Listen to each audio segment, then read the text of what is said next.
What's up, guys? We are out here at Planet Comicon, and I am going to be talking with Roger Clark from Red Dead Redemption 2. He's going to answer some of the questions here at OnlySP. Hey, everyone.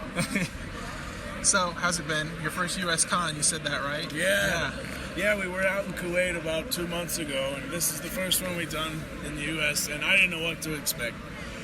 But the outpouring of love and everything has been insane, and this place, this is huge. It's like 3 football fields long. I got to meet some awesome people who came, some awesome fan art, some awesome cosplays, and, just the outpouring of love was something that it still overwhelms me from time to time. Yeah, I was running down here to meet with you the first time, and I was like, how long? Does it just go on forever? I don't know, man. It's crazy. And everyone deserves their moment, so I was like, my brain is fried, but in the greatest possible way. Of course, yeah. All right, I'll go ahead and start off then.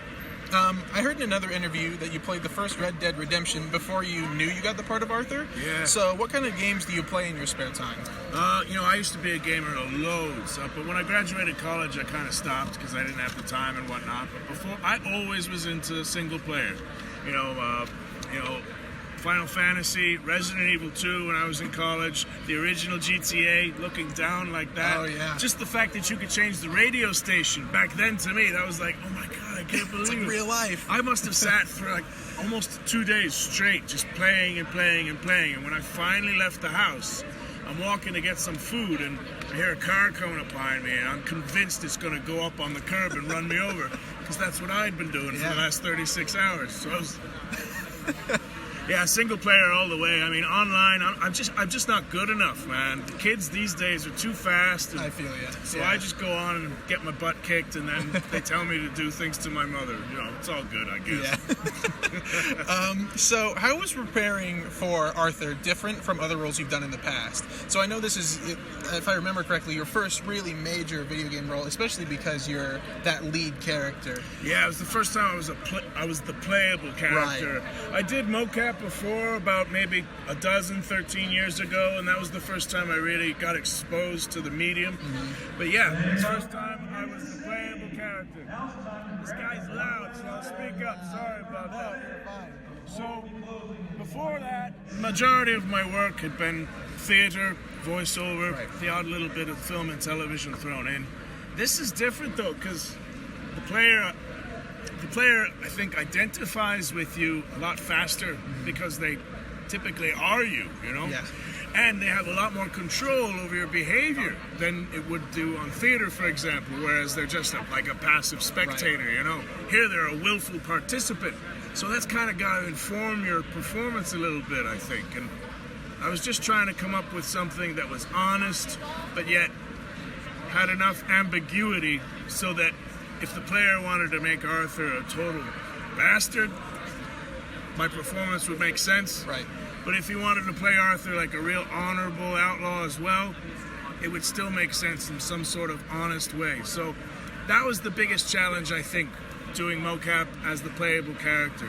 Was trying to come up with a performance that made sense no matter what way the player wanted to do it. Yeah, that's awesome. Especially that's what a lot of people play Red Dead for, is that option that you can do either or. You can be that outlaw or you can be like the respectable cowboy. Like the first one, I would go, what would John do? Right. But then when I became Jack, I became an absolute murderous psychopath because I figured, maybe he wants revenge and whatnot. But Arthur, it depends. I think it depends what part of the story you're at. And it's up to the player, and that's kind of what the freedom of gaming involves. Right. It's the beauty of it in a way. All right, that's awesome. So, how did you come up with Arthur Morgan's character specifically? Is there anyone you channeled to get that idea, or did you come up with it yourself entirely? I love westerns. I love Clint Eastwood, but to be honest, I didn't take a lot out from Eastwood to Arthur. I think the man with no name is a little too stoic. So I took a lot of the dry wit of John Wayne, and my director told me that the Hauser brothers are real big fans of The Proposition, which is not really a western, but it kind of is genre-wise, but it's set in Australia. And one of the biggest themes from The Proposition that I took on board was the fact that loyalty has to be questioned for the sake of survival, And that was one of the original first themes that I really started to address when we were doing all the mocap for Red Dead. John Wayne, I said, Toshiro Mifune, who was one of Akira Kurosawa's most favorite actors, and whom a lot of westerns were based from, like the For a Few Dollars More trilogy. And, Okay. you know, that was based a lot on Yojimbo and Sanjuro, which Kurosawa did with Toshiro Mifune. And this guy could be funny 1 second, murderous the next, intimidating 1 second, and You want to be dynamic. So I took a lot of pages out of Toshiro Mifune too. Cool. So walk me through what a typical session was like the preparations, performing, working with others even. Well, typically, you know, we'd have a couple of weeks doing mocap. The majority of the job was full performance capture. And then maybe 15% of it would be in the booth, like, you know, but even some of the booth work would be in-game audio. But they would capture our facial too. But most of it was done out in the studio, and that would be a full day, man. We'd, like, with travel, we'd do about 14 hours. And it was a long, long project. You know, when we first started it, we knew it was going to be a few years. It turned out a lot longer than we had anticipated. But I loved every minute of it. You know, we'd go to the studio in the morning.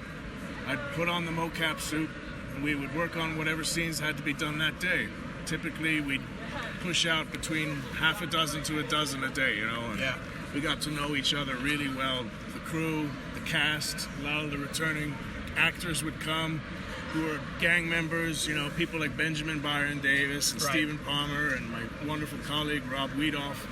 You know, we built up a relationship with each other that was not very dissimilar to the relationship that the gang had. Yeah, so we learned to trust each other and anticipate what each other was going to do, and in many ways developed a kind of comfort with each other that our characters had too. Yeah, I think it really shows in the game too. Oh, good. Yeah. So, what would you say is the best thing to have happened to you since the game's launch? It could be anything regarding the game or even not. Well, you know, the recognition from my work by the fans and by the Game Awards, and the BAFTAs are next week, is absolutely overwhelming. Really, I mean, it's all gravy. The joy is in the doing, but to have so many people say, "Wow, what you did really had an effect on me," it means a lot. People like veterans saying it helps with their PTSD, kids who suffer from bullying. You know, I never really imagined that it was going to have this much of an effect, and that means a lot. Yeah, that seems to be the thing that a lot of people say when they do these kinds of projects, is they never expect so many people coming from different walks of life, you know, with so many different experiences, and how the game specifically helped them in so many ways. But, yeah, and it's so expansive that I guess it's not surprising. Yeah, I just had a woman come today, and she FaceTimed her husband, who is currently deployed in Afghanistan. Wow. And I started talking to him and whatnot, and the guy started to get a bit of a wet eye. It was quite a moment. So I had the rest of the line say hi to him. That's he didn't know what to do. Oh, I mean, yeah, no, I'm sure not. So do you have any memorable experiences you could tell us about that happened during or because of Red Dead Redemption 2's development? Well, yeah, two things come to mind. I remember, not to give too much away, but when Jack comes back, you know, for unexplained reasons, although most of you probably already know, he gets taken out of the gang for a bit. And then when he returns, I remember we worked together for a long time, all the gang, but there was only a couple of scenes where all of us would be at it together, and one of those was when Jack gets returned to the camp, and it was a very good time for the game as well as for us. So I remember Gabriel Sloyer, who plays Javier Escuela, who's playing the guitar, which is not easy to do with balls on your fingers, so a lot of respect has to be given to him. But the time that we did recording that was awesome. It was a great day because all the old regulars were in the studio and we got to see each other, and by that point we knew each other pretty well. It was a really funny story. You know, a lot of new people, a lot of new actors who had never done performance capture before, and their eyes would be like deers in the headlights when they'd come, and we always tried to make them feel comfortable. But I remember one kid, he had a pretty easy part, and our director, Rod Edge, was saying to him, "Look, you know, it's easy. Just when he goes down, you just say, everybody get down, he's got a gun, he's got a gun. That's pretty much it. And I went, okay, I got it. So we shouted action, guy goes down, gets his cue right, he goes, everybody get down, he's got a gun, that's pretty much it. I couldn't stop. Oh no, that's awesome. That's hilarious. So when did you realize you were part of something so special to so many people? Like when did that moment click for you? I guess it was. I mean, I still don't feel. I still doesn't feel like. Yeah. I mean, I guess it's true. It obviously is true, but I guess a day or two after it came out, because before then, a lot of people, legitimately so, were like, I've missed John. Who the hell's Arthur? I don't want to play Arthur. And after the second trailer, it does show him in a certain aspect of his character. You don't see the whole aspect of what Arthur is. So, he comes across as a little mean. He's threatening a very young man's life. And so once I knew I had big shoes to fill. And I knew that any attempt to try and recreate what Rob Wiedoff did with John Marston was probably going to fail. Because you can't recreate what he did, man. Yeah. He's just iconic. So I knew early on I was going to have to kind of do my own thing. And then I didn't know how it was going to land with the fans. Yeah. And then a day or two out from release, people started to go, wow, this is awesome. And we really like Arthur. That meant a lot to me, because you've got to like the person you're playing. Otherwise, the game doesn't really work. And the fact that I was able to gain the favor of all the Red Dead fans, who are the best fans in the world, it really meant a lot. Yeah, I think a lot of the conversation I see now is people aren't really sure who their favorite is anymore. So yeah. I think you really nailed it. That's in perfect. A lot of ways. Yeah, I agree. So we'll wrap up here in just a second. So Rockstar has this certain level of prestige, and I know you said you played Grand Theft Auto before a lot. Sure. So did you know going into it that you were going to be a part of this legacy that was Rockstar Games? I was pretty suspicious that it was part of the Red Dead project. I didn't really know for certain until we were about 2 or 3 days in for performance capture. And by that point, the job wasn't definitely mine either, Obviously, they had to make sure that their lead guy was the right choice, But I guess Red Dead is kind of the second flagship of Rockstar Games, and that was a responsibility that I know that I and the cast took very seriously. So yeah, it's a real honor to represent that and to take it forward into this generation of consoles. And so yeah, Rockstar have never, in my opinion anyway, they've never come out with anything of poor quality. Everything they've done is solid, and there's not many studios that can say that. No. And then is there anything else you'd like to add to what people think about Red Dead Redemption 2 or anything going forward? If not, it's totally cool. It's just going forward, even if there was something I could tell you, I can't.